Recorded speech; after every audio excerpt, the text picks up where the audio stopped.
But now it is my great pleasure and privilege to introduce our keynote speaker for the day. I'm delighted that Renee Graham agreed to join us and serve as our keynote. She's going to talk about some of the challenges facing journalists in our culture today, which are considerable, to be sure. As an opinion columnist and associate editor for the Boston Globe's op-ed page, she is eminently qualified to talk about these issues. She writes on a variety of subjects, including race and racism, domestic violence, LGBTQ plus issues, police misconduct, gun reform, politics. During an earlier stint at the Globe, she was a feature writer, critic, and pop culture columnist. She is a pop culture correspondent for WBUR's Here and Now and The Artery, and also contributes to Boston Globe Opinion. She's also a regular contributor on WBUR FM's Radio Boston. Renee is a featured commentator on several CNN original series covering the decades of the 20th century, the 70s, the 80s, the 90s, and its first dive into the 21st century with the 2000s.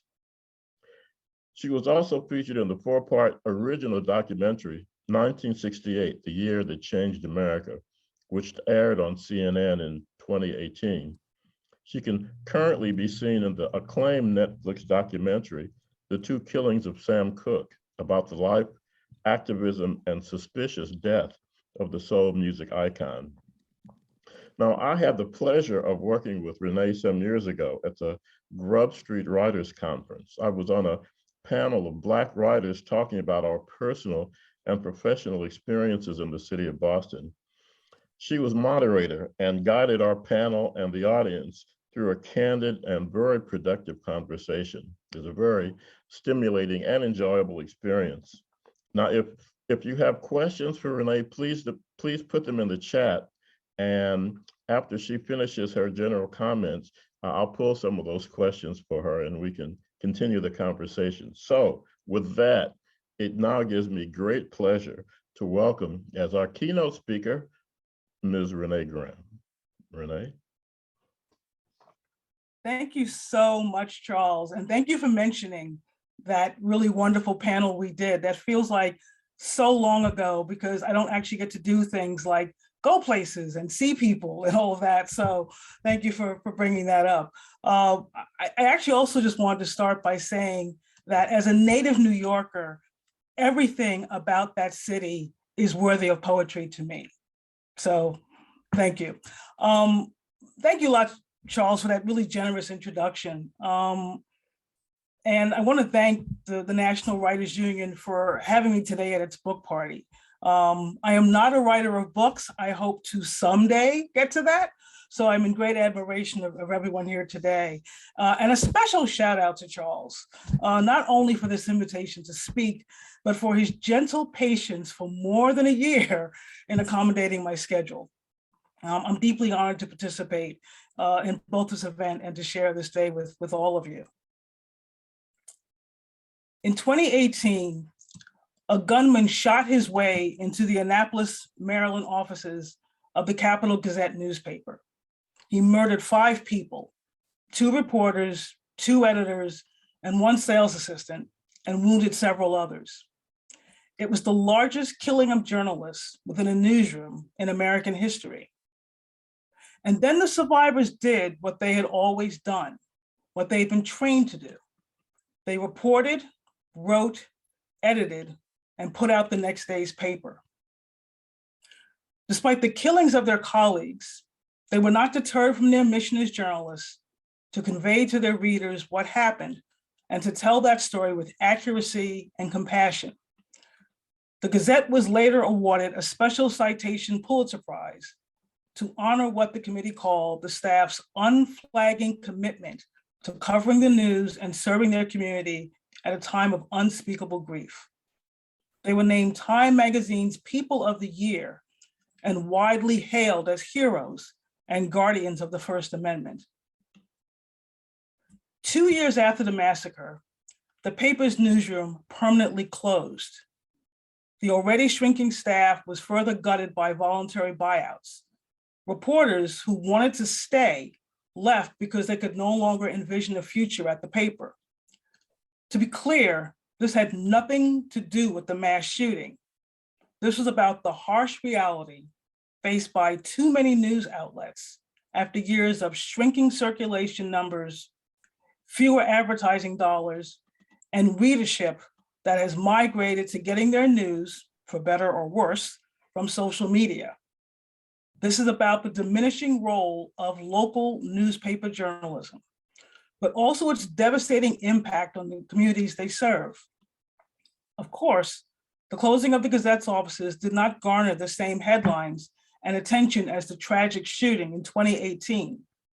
Perhaps that's because the upheaval it continues to endure is so common these days, and not just in Maryland.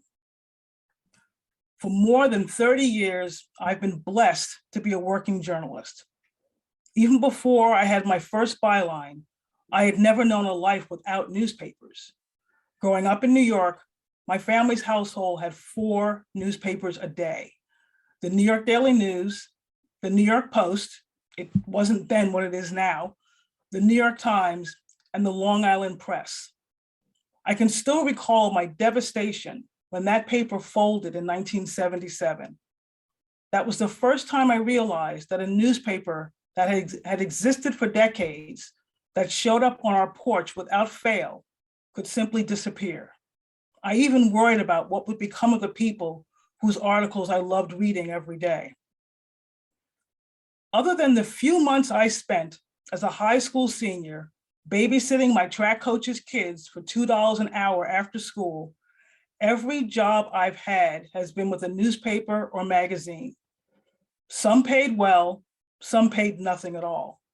I have loved this industry as much as I have railed against its shortcomings, but I've always done so with the recognition that even with its flaws, it holds a crucial place in our society and culture.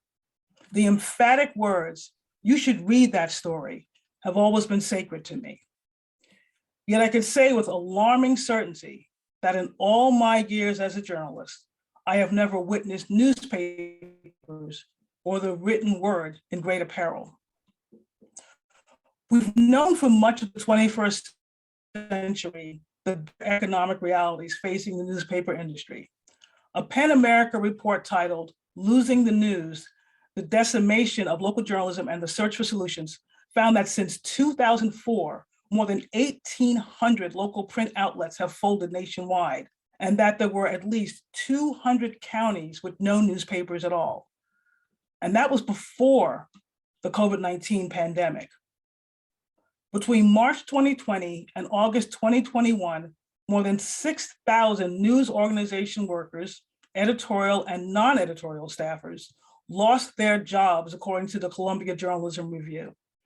The worst of it came during the first shock waves of the pandemic. Those jobs are mostly gone. They're not being refilled.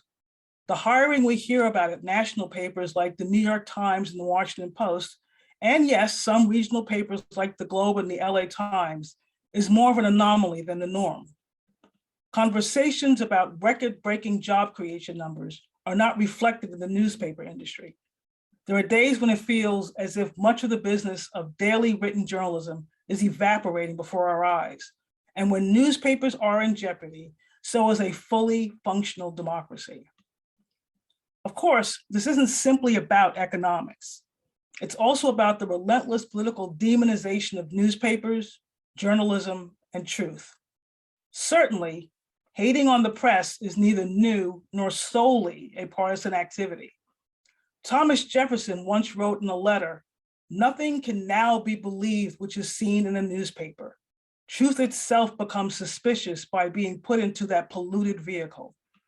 During World War I, Woodrow Wilson issued an executive order for a new federal agency, the Committee on Public Information, designed to control and censor news coverage as he leaned into propaganda that bolstered the case, and he hoped, public support for war. When Robert F. Kennedy, the liberal bastion Kennedys, was running for president, his wife Ethel upset over a Washington Post story written about her husband, walked down the aisle of the campaign plane, balled up the article, and threw it in the startled reporter's face. Yet that naturally antagonistic relationship took a profoundly disturbing turn during the Trump administration. One of the most corrosive effects of the former president, and there were many, was his constant use of the phrase fake news. That term has now been adapted by various autocratic leaders in nations like Hungary and Belarus, where some newspapers have been shut down by the government and replaced by propaganda machines. After he was elected, Trump told a reporter that he used that divisive phrase so that when the press reported unflattering things about him, no one would believe them. He sowed doubt and distrust in what was being reported, unless he liked what was being written, such as a favorable Fox News poll. Unless they were right-wing and pro-Trump, every other source was branded as an enemy of the people. Now, at first, I thought this was kind of funny. I'm certainly an enemy of some people. They know who they are, but an enemy of all the people simply because I'm a journalist, that seemed ridiculous to me. Then, 2 months after the Capitol Gazette shooting, the Globe's opinion section launched its Free Press Project, which enlisted hundreds of newspapers to run editorials on the same day to decry Trump's incendiary characterization of the media. Immediately, the Globe started to get death threats, serious enough that the FBI got involved. We had armed officers in our hallways. There was even a Boston police SUV parked on the sidewalk outside of our building. Certainly, we were used to disgruntled readers. That comes with the job of being a journalist. And we had certainly recognized a greater level of unvarnished hostility in the calls, emails, and in the comments section since Trump had been elected president. But this was clearly something else entirely. In the office, we joked about it. Walking into the building, though, many of us were looking over both shoulders. I almost lost it when a man walked up to me on the T and asked if I was Renee Graham. As I prepared to defend myself if necessary, he must have seen the panic in my eyes. He quickly stammered that he had recently seen me on TV and was a fan of my column and just wanted to express his appreciation.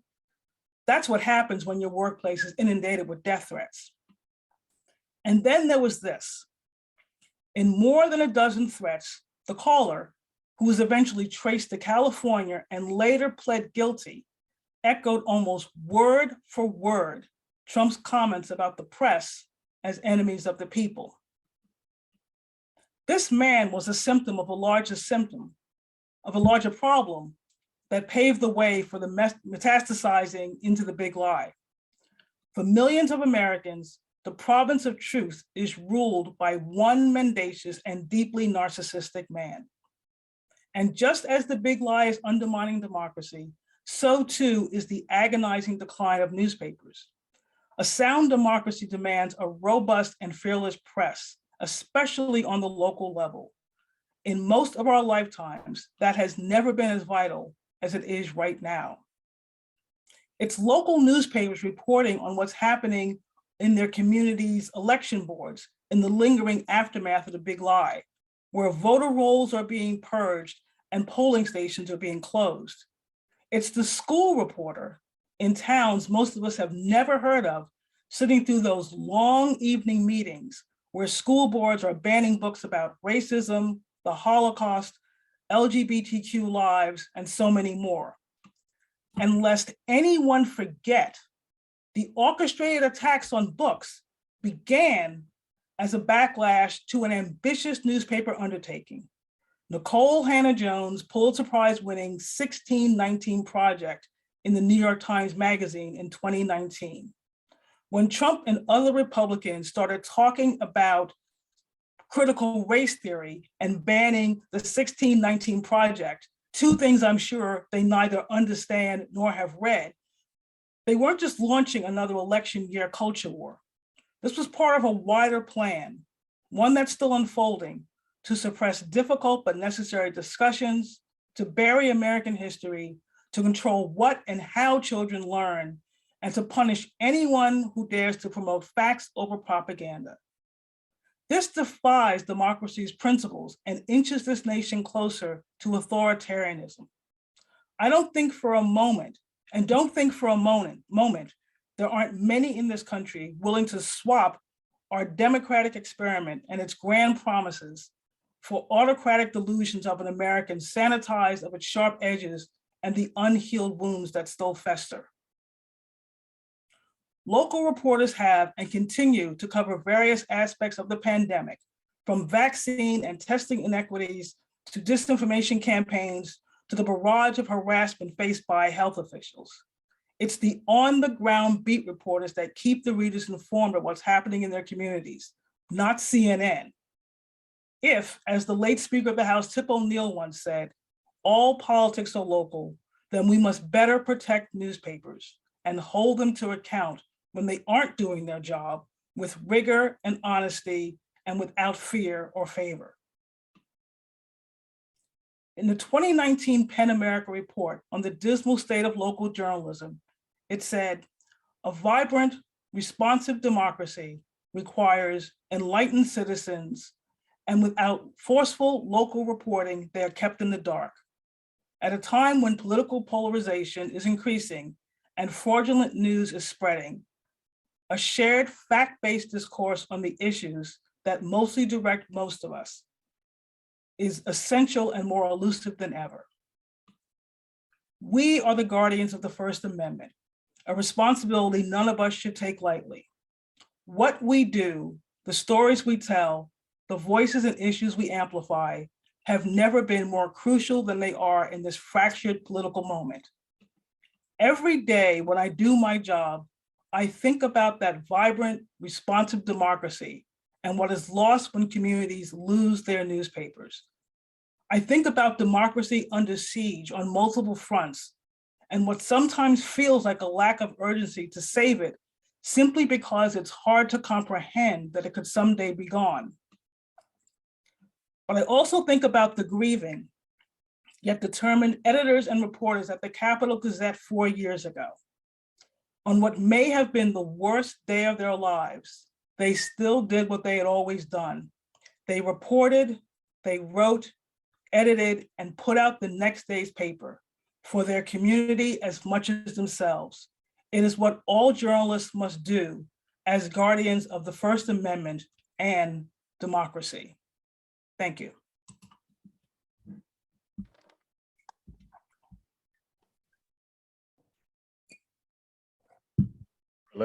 Fabulous, fabulous. As you were speaking, all these questions and thoughts were just sort of chasing each other around my head. But I'm going to take a peek and see what questions. Dan McCrory comments that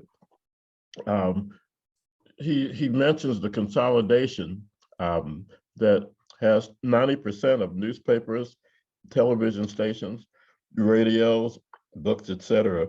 Those 5 companies that put out our news: AT&T, Comcast, Disney, National Amusements, and News Corp. Would you like to speak to those issues at all? Absolutely. As I've mentioned, I've been a journalist for 30 years, and I've watched the industry change. And one of those big changes has been this consolidation, where you have a few excessively powerful companies controlling what we hear and in what manner we hear it. And it's been very much the same thing in the news industry, where you've gone from having, the newspaper chains like Knight Ridder and Tribune News, and some of these are still around, but they've been so squeezed and attacked by economics and politics that they don't have the power they once had. That absolutely has an impact on what we hear in our news sources. And there's always, in some cases, there's a political element behind some of it. Sinclair Broadcasting, which is a TV chain in various parts of the country, is very conservative. And so that absolutely gears what people hear and what they don't hear in their newscasts. So, when the worst things were happening under the Trump administration, people in those cities weren't hearing about it because there was an editorial policy on the part of the owners not to air that. And so, that's an attack on democracy as well. When you have journalism that comes with that kind of an agenda, with a political agenda, not an agenda that simply says we need to report what's happening regardless of who's making the news, but we're going to ignore this and and play up this. We're going to talk about critical race theory in schools and having it taught to elementary school kids, even though it's not in elementary schools and is not taught to elementary school kids. That has an impact on viewers and readers and how they feel about the news and that they're absorbing. Right.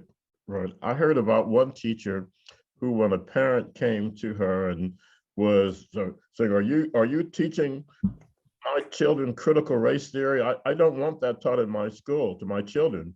And the teacher said, "Well, if you tell me what critical race theory is, I'll tell you if we teach that." Right. I mean, she has no idea. It's like right now, there are parents apparently in Alabama who are upset because they're upset about Black History Month. And they were asked why they're upset. They said, well, we think it sounds like critical race theory. Everything is critical race theory now. Critical race theory is now the boogeyman for everyone, but it's simply their way of saying, we don't want to teach history. Take CRT out of it. What they're talking about is not teaching American history. And that should really upset everyone. And I as I mentioned, I think I have the sense that there's a lack of urgency because I don't think people are recognizing that this is just the beginning, that this is just getting started. This isn't just a few people on the fringe. In a lot of cases, it's the entire Republican Party that's pushing this. And that's a big problem. And I wish people had a greater sense of urgency around that. True. I mean, to paraphrase Sethanyana, those who would deny history would like to repeat it. So it's just, someone says, what else, Paula Malte says, what else can we do to counter this wave of attacks on the press? It seems hard to change this. And she says, thanks, Renee, for your work. It was a great talk, which it was. So what can we do as citizens and writers do to counter this wave of attacks on the press? I think one important thing there's a couple of important things. There's the economics. There's definitely a feeling of journalism kind of being kicked while it's down, right? So it's like 70% of people, I think, get their news now from Facebook. This is a bad source of news for any number of reasons. One, a lot of it's pure nonsense, and a lot of it is just stuff that they scrape away from newspapers and give away for free. I am an evangelist for local journalism. You have to support your local newspaper. There's no way around it. People hate paywalls. I hate paywalls, but if paywalls don't exist, newspapers don't exist. Bills have to get paid. People have to get paid. The work costs money, and the only way to do that is to subscribe to your local newspaper if it's important to you. If it's not important to you, then in my mind, you're almost saying that democracy is not important because you can't have one without the other. As for the constant attacks on the press, again, understand what's being attacked. It's not just my profession that's being attacked. They're attacking the information that you need to know. You need to know about that weird, mysterious project being built in your neighborhood. You want to know why the water's being turned off. You want to understand, why there's a mask mandate and then there's not a mask mandate and there's a mask mandate. You want to understand all that. And you're not going to get that from national news sources. National news sources get their information from local news sources. So, when the New York Times or CNN are doing a really big piece, and I put the New York Times in a separate category because that's a national paper, like the Washington Post is. They have, especially the Washington Post, endless resources to do things, but they get so much of what they do from regional newspapers, like the Globe, like the Hartford Courant, like the LA Times, like the Chicago Tribune. And it's really important to constantly push back when someone says, that's not true. There was a whole thing that went on during the Trump administration, especially in the early years, of whether or not newspapers should call the president of the United States a liar. And this was a big debate that went on for years. I didn't get it. The man's a liar. He lies. Call him a liar. But that was a big deal for newspapers to do.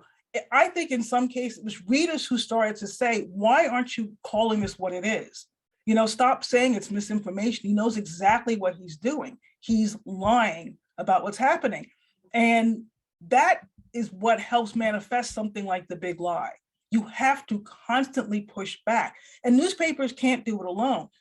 You know, citizens who care about this stuff also have to push back at, that Joe Biden, if you see someone, implying that somehow Joe Biden did not win the election legally and fairly, you have to push back, because what happens is it just continues to manifest. And the more people say it, the repetition almost makes it true to people.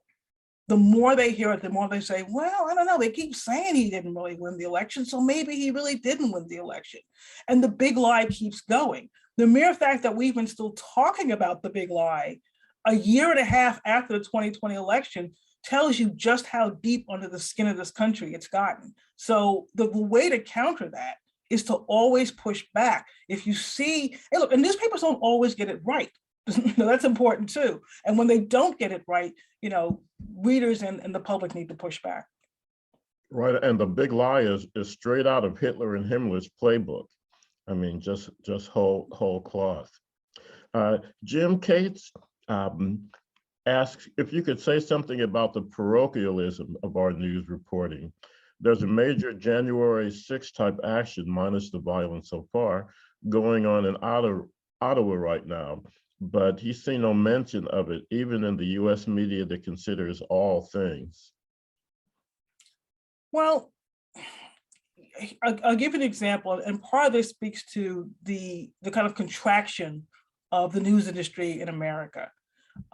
This is before I got to the Globe, but I've certainly heard older reporters talk about the great days of journalism when they would just send everybody everywhere to cover everything, because we had an endless amount of money. You can cover things at the last minute and fly first class and spend whatever you need to get there. Newspapers really can't do that anymore. I mean, and I use the comparison of the Globe's opinion section, give or take, is maybe about 20 people. That's editorial writers, editors, opinion columnists, everybody. The New York Times, which does its podcast, The Daily, has about 35 people working on it. Now, it's absurd to me that a podcast should get that, but an opinion section that's, the voice of the paper in such an important way can't do that. And that's the case of a lot of smaller papers like the Globe. It would be great to be able to cover everything. We simply don't have the staffing to do it anymore. So you have to really sort of pick and choose your moments. And if you're going to be a regional paper, the Globe has expanded into Rhode Island and more into New England, but that also means that the days when we had a full-time correspondent in Canada or a New York correspondent or a correspondent in Ireland, those days are gone. We don't have any of that anymore because the Globe simply doesn't have the resources to do that.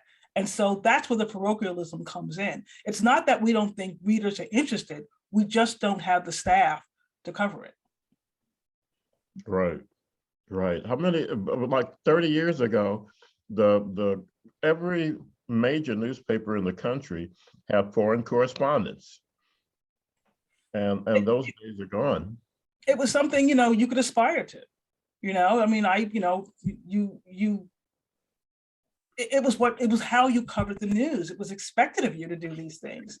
It was a big deal. It was like, well, why the Washington Post and the New York Times only get to have foreign correspondents? Why can't we have them? And we did have them, and it didn't just mean them covering the news. It meant that you got to cover, you had a full-time fashion writer who covered Fashion Week in Milan, I can remember when Good Will Hunting, the film with Ben Affleck and Matt Damon, was nominated for the Oscars. At the last minute, they decided we should really be going to the Oscars for that, shouldn't we? We should do that. And off they sent me another reporter to the Oscars at the last minute. This cost a ton of money because, we had to get flights at the last minute, which we flew first class. We couldn't get cheaper hotels. So we practically stayed in the best suites in, the Four Seasons. We thought nothing about that. And what they got two stories out of this that ran front page, but the feeling was we have to be there. They just can't do that anymore.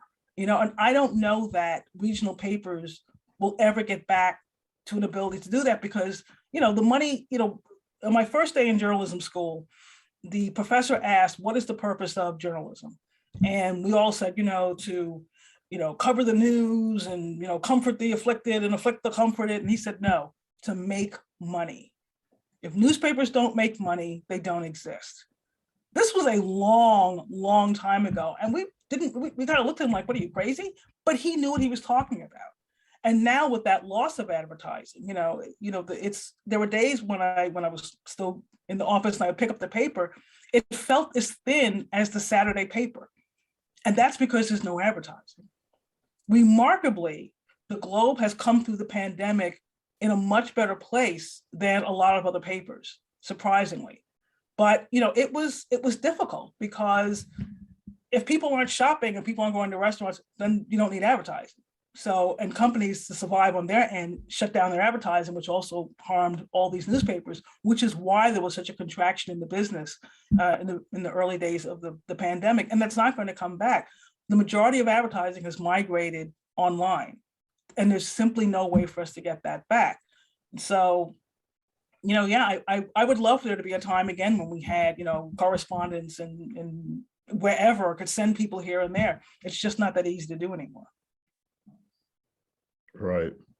When you look at, getting back to the question of fake news and the fact that the cyber environment, the cyber universe is the place where a lot of people go for information now.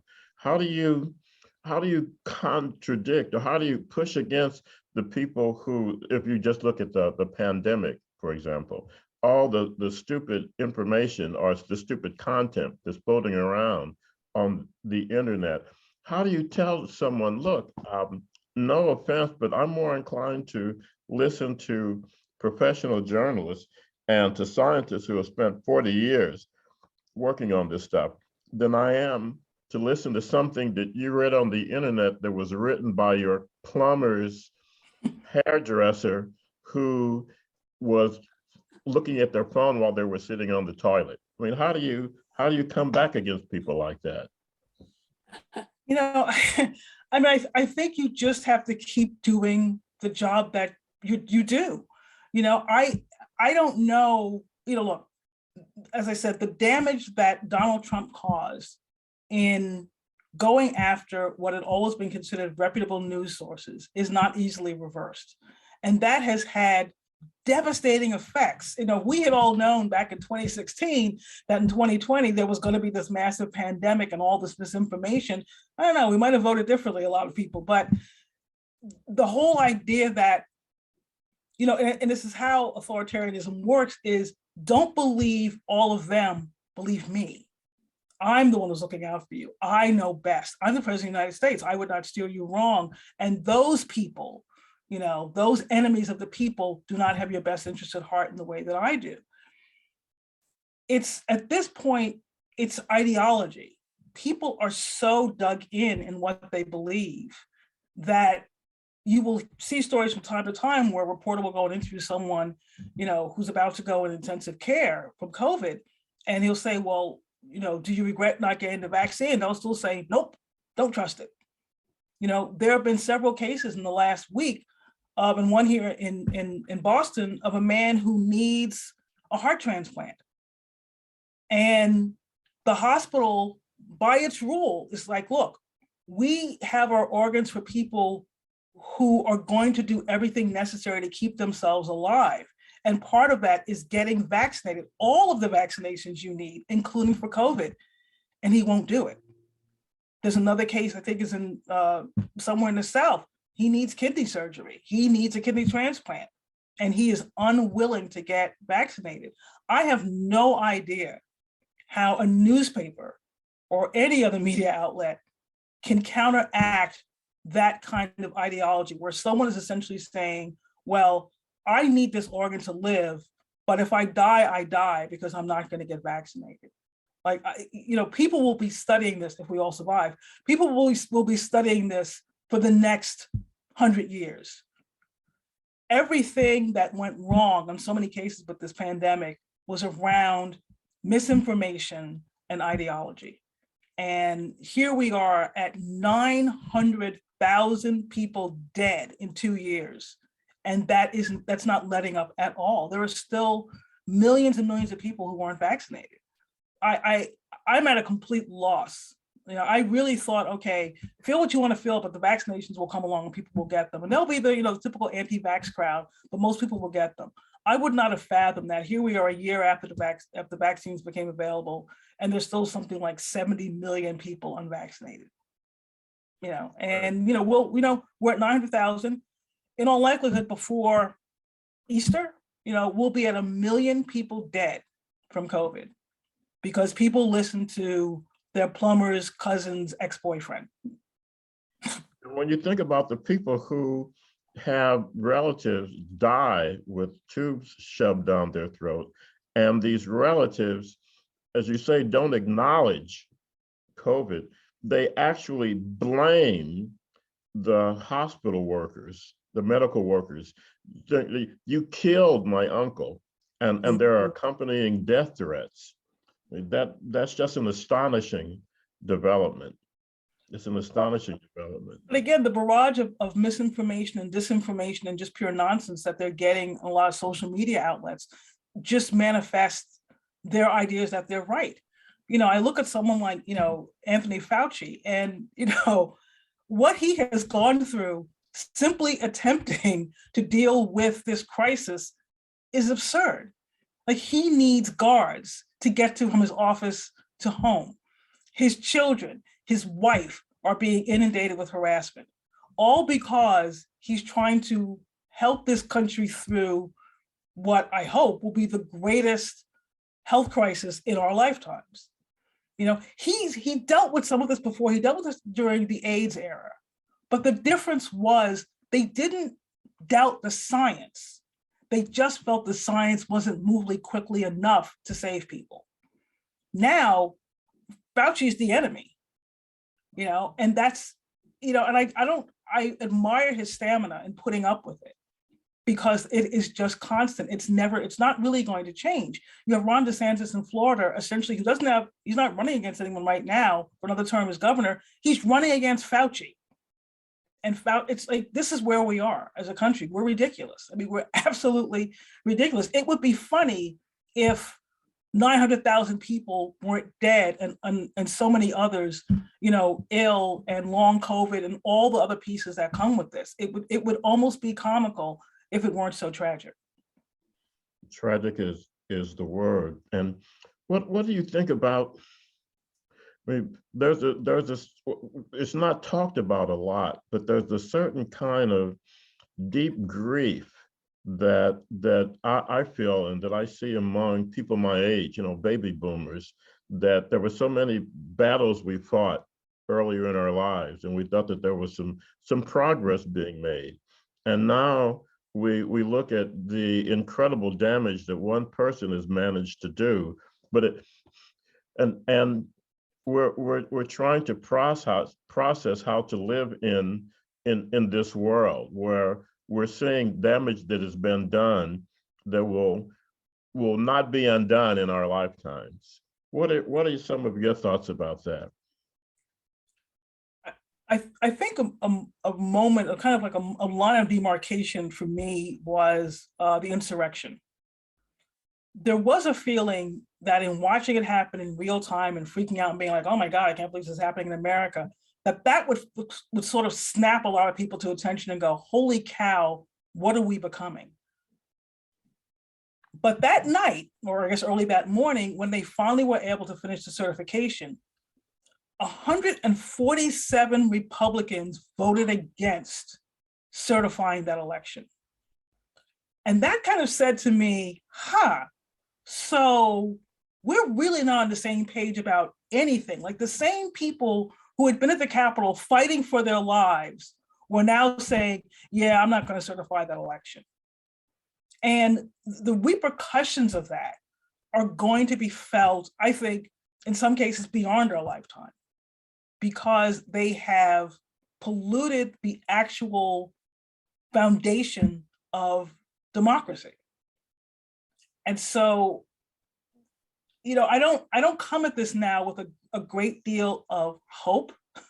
And I grew up a New York Knicks fan, so pessimism is kind of my natural state of being. But now it's like I look at my nieces and nephews who are all in their late teens and early 20s, and I kind of wonder, like, what is it all going to be like for them? I'm also dismayed by the fact that they're now thinking about the world in ways that I certainly didn't at their age. When I was in college, I was thinking, get a job, get out of my parents' house, get my own apartment. And they're thinking more about their safety.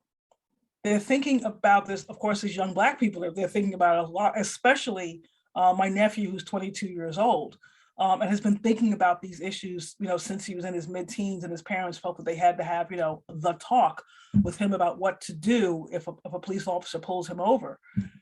But there's a way that it has sort of corrupted their lives, and actually, I think, in the fabric of this nation. And it does say to me a lot about how, if our democracy is this fragile, it's fragile because enough has never been done to shore it up. And, I've often said that we've only been in democracy since 1965, when the Voting Rights Act passed. Before that, we were not a democracy. And so, this is a baby democracy. This is a very young democracy. And we love to say it's the oldest democracy in the world. No, it's not. It's really not. And if it was sound, then the things we're seeing now, and certainly the things we saw during the 4 years of the Trump administration, could not have happened. Every norm has been broken, to the point where you now have the Republican Party calling a deadly insurrection legitimate political discourse. And we should all sit with that for just a minute and understand what they're really telling us. They are saying that violence equals legitimate political discourse in this country. We've got a big election coming up in November. And we've got an even bigger one coming up in 2024. But 2022 is just no joke, and we should all take it very seriously and get out there and vote. But when you have an entire political party believing that violence is acceptable, then there aren't even words to describe just how much trouble this country is in and how much worse it's going to get. I've always said it was not a failed insurrection, it's an ongoing coup. And Republicans keep telling us that, and we would do well to start paying attention to what they're saying. Oh, yes, right out of 1984, war is peace, freedom is slavery. Mm-hmm. Violence is legitimate political discourse. Right. Barbara Beckwith made a good point about how a lot of what you're saying underscores the need to subscribe to local and regional newspapers and other print publications, that you got to support what supports you. In other words, you have these journalists, and the late Kay Bourne, who worked with the Bay State Banner for many years. I remember I was at an event where she was asking people, Boston area people, how many of them subscribe to the Bay State Banner, and people, there were like one or two hands that went up, and she said, you have to support what supports you. And your local and regional print publications have made a commitment to improving the quality of life in your community. And so you have to support them in that effort. Well, it's absolutely true. And I see it every day. You will see someone on Twitter, where I spend way too much time, say, well, why isn't this being covered? Why is this event being covered? It is being covered. It's being covered in local media. But if you're only getting your news from CNN or MSNBC or even the New York Times or say the Washington Post or Wall Street Journal, then you don't know what's going on. And as I mentioned in my talk, we know what's happening in these small towns with banning books because it's those local reporters who are covering those school board meetings. I used to cover school board meetings. They are boring as hell.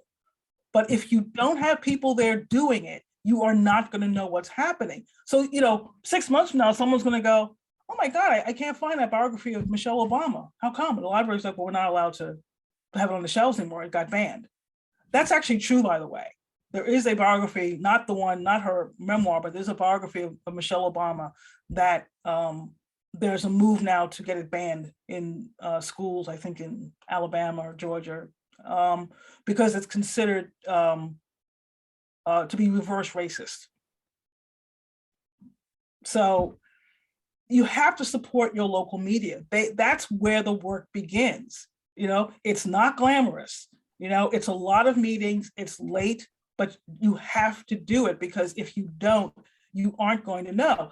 There's all these stories in the Globe recently about what's been happening with Mayor Michelle Wu, and the fact that people are upset about her vaccine mandate, and that they've been going every single day to her neighborhood outside her home, not just to get on her nerves, but to whip up every one of her neighbors, including older people and veterans and people with young children and people who are dealing with serious, illnesses. That this is what that's not being covered nationally, but that is what's happening. And that does say a lot about sort of where we are and why it's important to know what's happening in your backyard. Right. I'm going to take a little left turn here and ask, looking at your own personal and professional experience, how have you found being a woman of color? How has that either hindered or helped your path, your career as a journalist? That's a good question. Has it hindered or helped me? It's probably hindered me in some ways. I think early on, every Black reporter I know and every really reporter of color would have to do the Black story, and so, if there was a shooting, you got something to the Black community. If there was a this, you got something to the Black community. And, that was very limiting, because you felt like, I can do that, but there's also more that I can do. You didn't want to be sort of siloed off into only one kind of story at one time. So eventually you have to try to break out and do more with that. The hardest thing I think about being a Black woman journalist now is just the level of hostility. It is jaw-dropping. When I first started writing the column, I used to joke and say that I was the angry reader whisperer. I could talk anybody down, because usually people would send you a really nasty comment, and once you responded, they were shocked that you were a human being, and they would back off. They thought they were just yelling into a void. And once you went, about that thing you just sent me, they would be like, oh my God, I can't believe I said that. And I didn't have my morning coffee. I was just really cranky, and I really love what you do, and keep writing. It was completely different. Once Trump took office, that changed. And I went from answering almost every email to blocking people, and sometimes just handing things over to the legal department if they got really out of hand. It has been extraordinary, the just onslaught of misogyny, racism. Wow, the racism is pretty remarkable. I actually made the move a few months ago to have comments disabled under my columns. So if you go to my column now, you can no longer leave a comment, because the comment section was such a cesspool. We were actually getting complaints from readers about it. And I thought, I have no obligation to give anyone a space to spew their racism at me. And so I now get nasty emails asking why there's no comment section. And I'm like, because the people of you, like you, we can't have nice things. Like, that's the problem. I hadn't read the comments in years, because again, there was nothing good nothing good happens in the comment section, and that was, so I wouldn't say that's a hindrance. It has become a kind of occupational hazard that is tiring. It is absolutely the most, it's the most unpleasant part of my job. It's not the deadlines. It's nothing else. I love my job, but the hostility, I don't even mind if you disagree with me, that's fine. But when your hostility takes the form, or your disagreement takes the form of a series of N-bombs, then yeah, I have a problem with that. I have no desire or belief that I have to put up with that, but I mean, in general, I said, I love my job. I love being able to have a platform. I want to engage people in what's going on.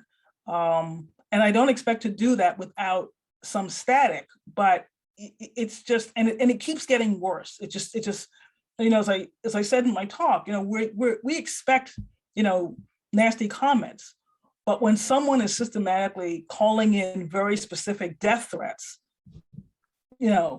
at a certain point, I mean, one of my editors who was very much involved in the Free Press Project was getting so many threats that the Globe had offered to have her picked up at the train station and driven to work. She's like a 10-minute walk from South Station. There was no good reason for that. And she ultimately said no.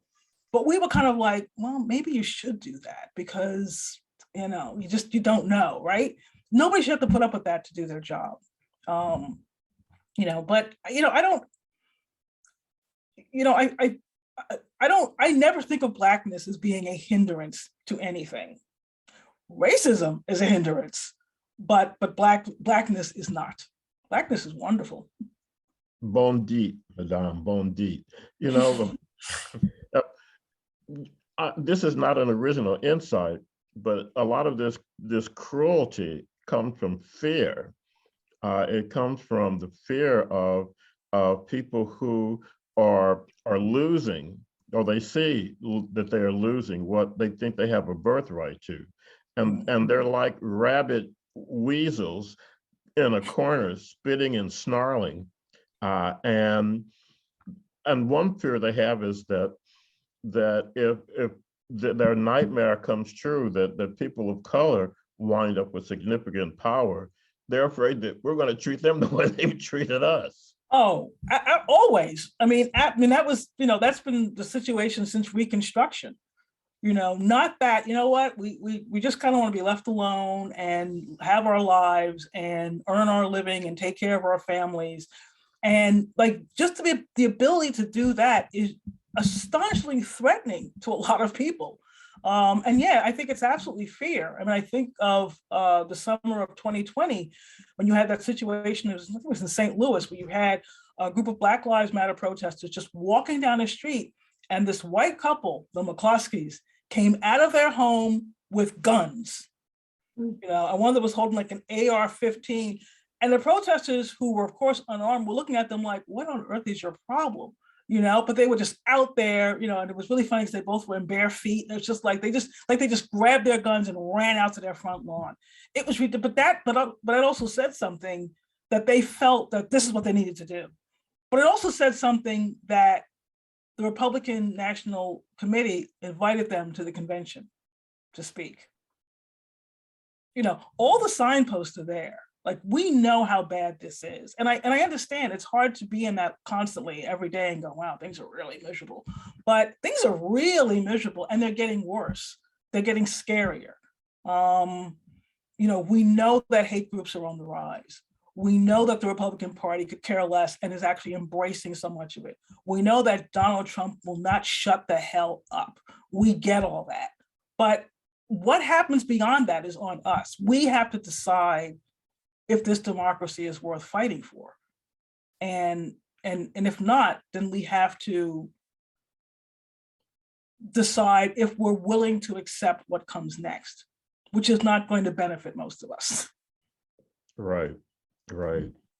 Barbara Mendy talks about school board meetings. If volunteers don't write into the patches in wicked locals, who covers them when all those papers are controlled by the syndicates that I'm adding or not particularly interested in covering some of these issues?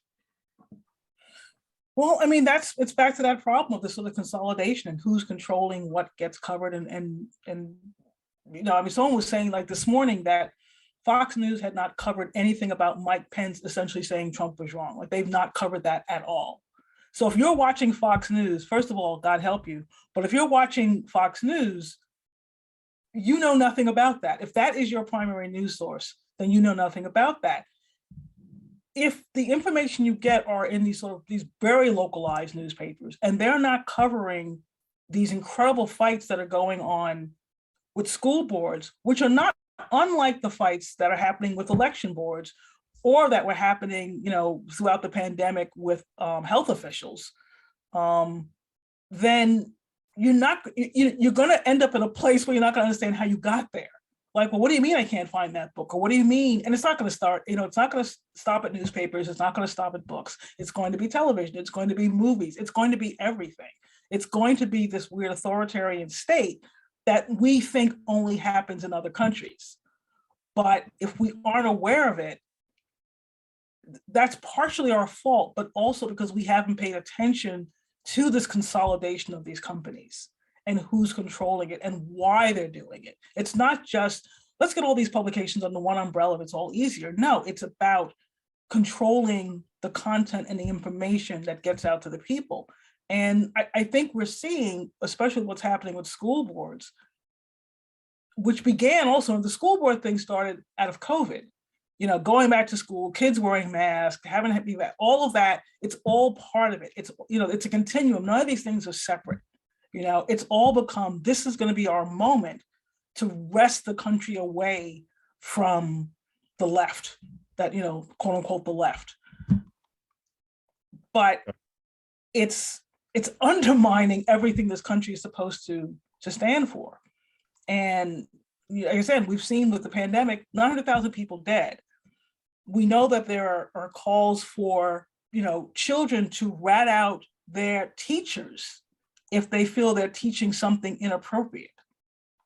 So, you're always in a weird place as a society when you start to deputize your children, to rat out their teachers. This is where we are. There are people who want to criminalize history. If you teach that, if we have a law that says you can't teach that and you teach that, then we want to be able to come after you. Not unlike that abortion law in Texas, which is just like, anybody can sue anybody. We don't have to do it, but you can do it.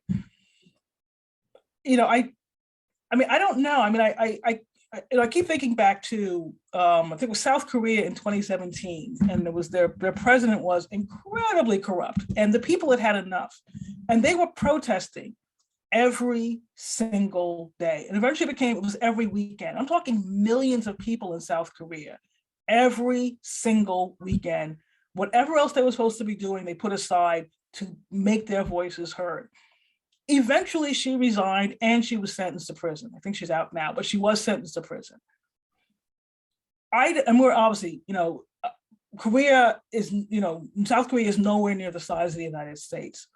But if Facebook disappeared tomorrow, if cable television was taken over and your favorite, people would be in the streets, right? Like, what is it about democracy that people don't feel is worthy of defending? If you take away HBO Max and Netflix and Hulu, people would just be up besides themselves. Anyone who's on social media knows what happens when one of the social media giants goes down for a few hours. People practically lose their minds. It's, oh my God, is Twitter down? Is down? Is that Instagram? Is it down? I don't know. We're talking about democracy. We're talking about what this country is supposed to stand on, what is supposed to, and I just feel like there's just not this deeper sense of urgency. It's just like, where is the anger? And I'm not saying that there aren't people out there who aren't doing the good work, who aren't still working very hard at it. I just get a sense that there's far too many who are happy to sit back and let other people deal with that while they catch up on their binge watching.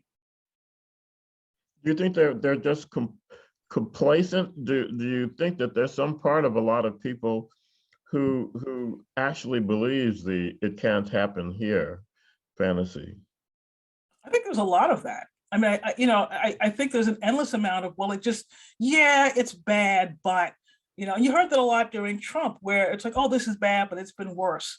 Right, but worse is still, bad is still bad. We shouldn't have to live in a bad situation because it was worse at some other time.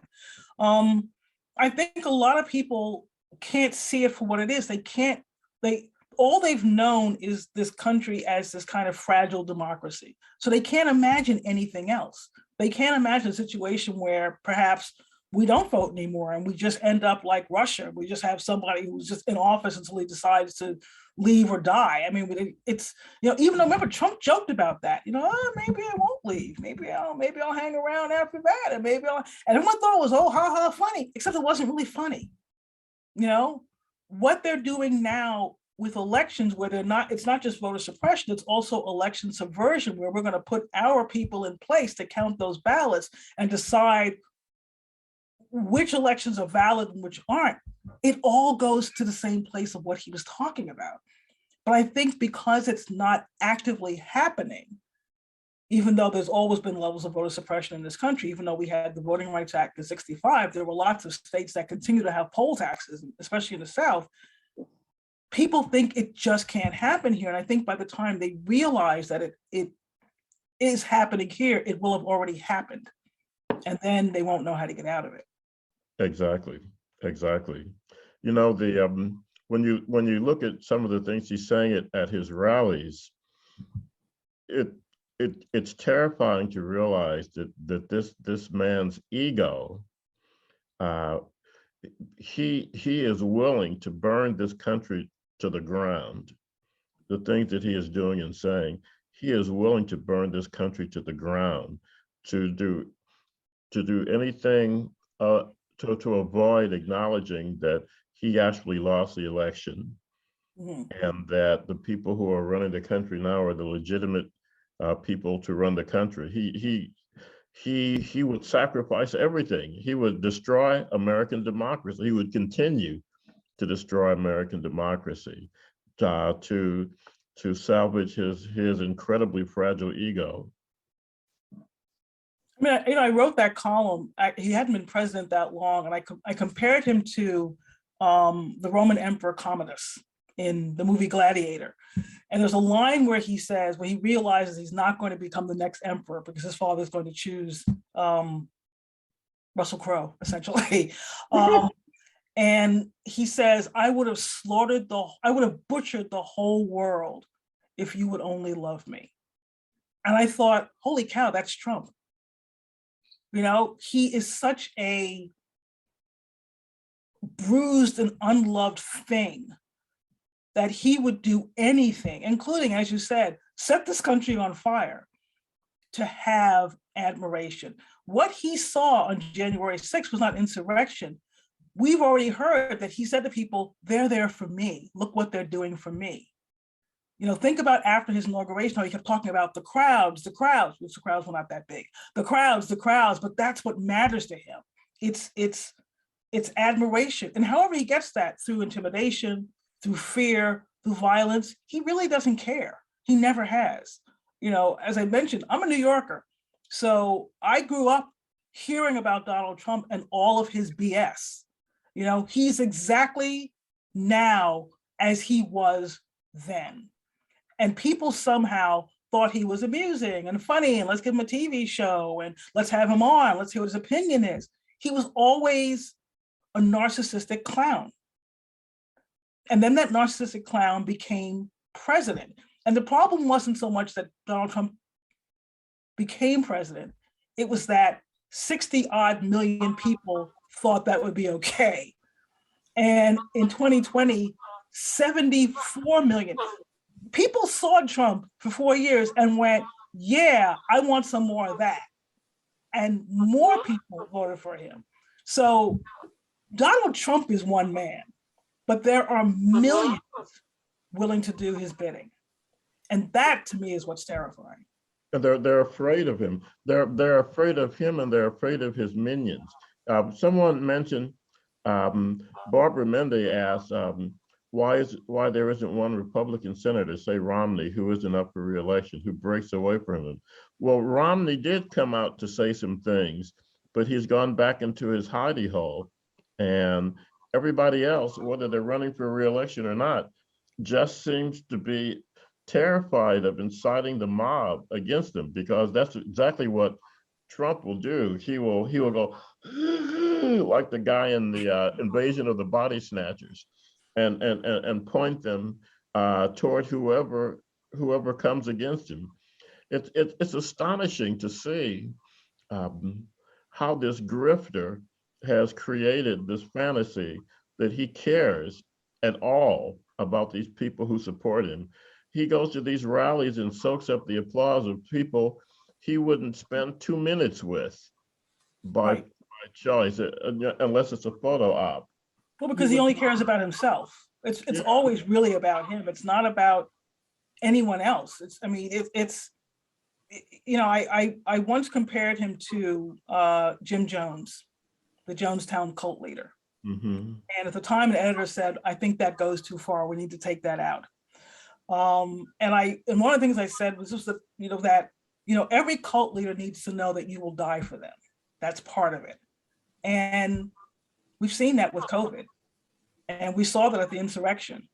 We know how far people are willing to go for Donald Trump. He's not willing to go far for them, but for their purposes, he's everything they ever wanted. Sad but true. So let's end on a positive note, and the positive note. I don't know if I have any of those, but okay. No. I have one. The positive, and could somebody's got some kind of audio going? Could everybody who's not speaking please mute themselves? I got nothing but love for you. Thank you. So I just want to say that I respect and admire and applaud you and all your colleagues for rolling up your sleeves and grabbing your shovels and doing the work. It's inspiring, and for me, it's humbling to see how you all are paddling your canoes through these turbulent waters. So you have all of our respect and appreciation for the work you do, and for coming to this afternoon and spending your time with us and sharing your insights. We are all so appreciative of you doing that. I appreciate that very, very much, Charles. It can be a difficult job, but it's also incredibly gratifying, and I'm appreciative of anyone who takes the time to read and engage with what we do in a nice way, Right. So thank you so much for your time. We're going to release you into the wild, and so knock them alive, okay? Thank you so much, all of you. I appreciate this so much. I'm honored to have been part of your book party. Take care. You too. Thank you so much. Bye-bye. Bye-bye.